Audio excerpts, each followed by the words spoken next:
Diário das 12, com Mariana Nogueira. Olá, muito bom dia, seja bem-vindo ao Diário das 12 aqui no novo canal.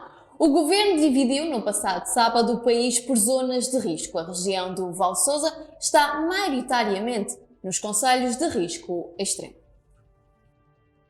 O Governo anunciou este sábado, a partir do Palácio de São Bento, que o país vai ficar dividido em zonas de risco moderado, elevado, muito elevado ou extremo. Assim, o Governo passou a diferenciar o nível de risco à escala concelhia, tendo adotado a tabela de risco do Centro Europeu de Controlo de Doenças, que definiu como critério de risco elevado a existência de 240 novos casos por 100 mil habitantes nos últimos 14 dias. Como de risco muito elevado, mais de 480 novos casos por 100 mil habitantes, e de risco extremamente elevado, mais de 970 novos casos. Segundo a página oficial do Governo, a situação entre os concelhos do território continental é muito diversa, havendo 65 concelhos em risco moderado, 86 concelhos com risco elevado, 80 concelhos em risco muito elevado e 47 concelhos em risco extremamente elevado.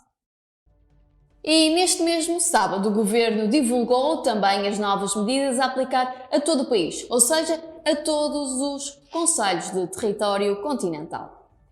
As medidas a aplicar em todo o país são a proibição de circulação entre concelhos das 23 horas do dia 27 de novembro e 5 horas do dia 2 de dezembro, e também as 23 horas do dia 4 de dezembro e 5 horas do dia 9 de dezembro. A suspensão de atividades letivas, tolerância de ponto e apelo à dispensa de trabalhadores do setor privado nos dias 30 de novembro e 7 de dezembro, e ainda o uso obrigatório de máscara nos locais de trabalho. Damos tempo e espaço agora no Diário das 12 para analisarmos os concelhos da região que estão nestes diferentes níveis de risco e as respectivas medidas que se aplicam a cada um deles.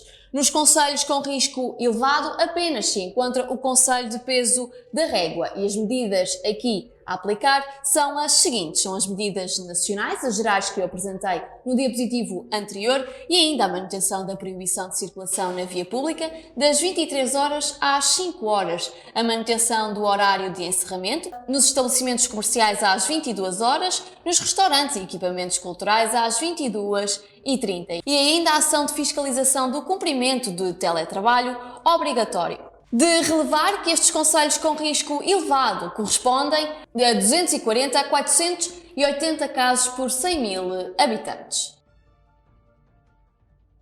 E agora os concelhos da região que estão no escalão do risco muito elevado, temos Alijó, Baião, Lamego, Rezende e Vila Real. E no nível de risco extremo temos a maioria dos concelhos aqui da região. E encontramos Amarante, Arouca, Castelo Paiva, Celurico de Basto, Sinfãs, Felgueiras, Gondomar, Lousada, Passos de Ferreira, Paredes, Penafiel, Porto, Marco de Canaveses e Valongo. As medidas a aplicar nestes últimos dois níveis de risco que eu referi, ou seja, nos concelhos com risco muito elevado e extremamente elevado, são as seguintes: as medidas nacionais e de concelhos de risco elevado, que já referi anteriormente, e ainda a proibição de circulação na via pública aos sábados, domingos e feriados, das 13 horas às 5 da manhã, e ainda o encerramento de estabelecimentos comerciais a partir das 15 horas nos dias 30 de novembro e 7 de dezembro, ou seja, nos dias que antecedem os feriados. Ainda no âmbito da Covid-19, o Governo aprova compensação aos profissionais de saúde que estiveram no combate à Covid-19. O Governo aprovou em Conselho de Ministros uma compensação para os profissionais de saúde que estiveram envolvidos no combate à Covid-19 no período em que se verificou a situação de calamidade pública que fundamentou a declaração do estado de emergência. O Decreto-Lei estabelece um dia de férias por cada período de 80 horas de trabalho normal efetivamente prestadas no período referido e um dia de férias por cada período de 48 horas de trabalho suplementar efetivamente prestadas no período também referido.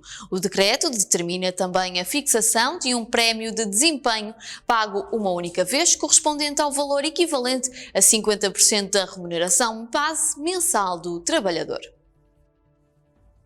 No que diz respeito ao desporto, vamos analisar agora os resultados obtidos pelas equipas da região na 7ª jornada da Divisão de Honra.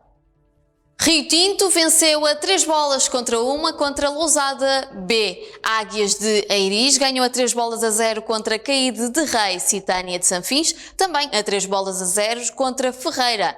Rio de Moinhos ganhou a 1-0 contra Bolgadense. Estrela de Fânzeres perdeu a 1 contra 2 da Alfenense. Nuno Álvares empatou a 1 com São Lourenço de Douro. O Futebol Clube de Lagares ganhou a 1 contra Roriz e ainda Valonguense ganhou a 3 contra 2 da Salvadorense. Estes foram os resultados obtidos pelas equipas da região na 7ª jornada da Divisão de Honra, Série 2 da Associação de Futebol do Porto.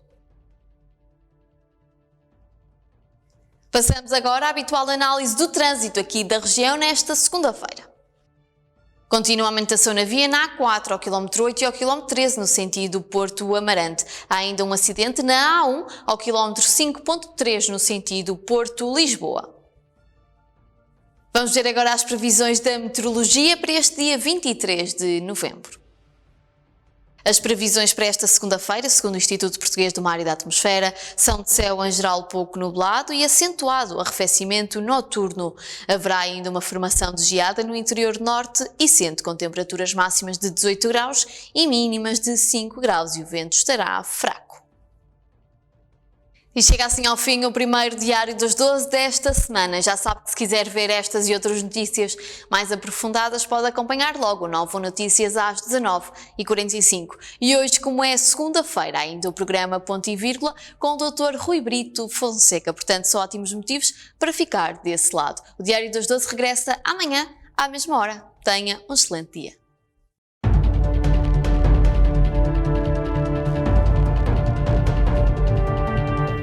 Diário das 12, com Mariana Nogueira. Nova um canal. Sempre Novão, sempre seu.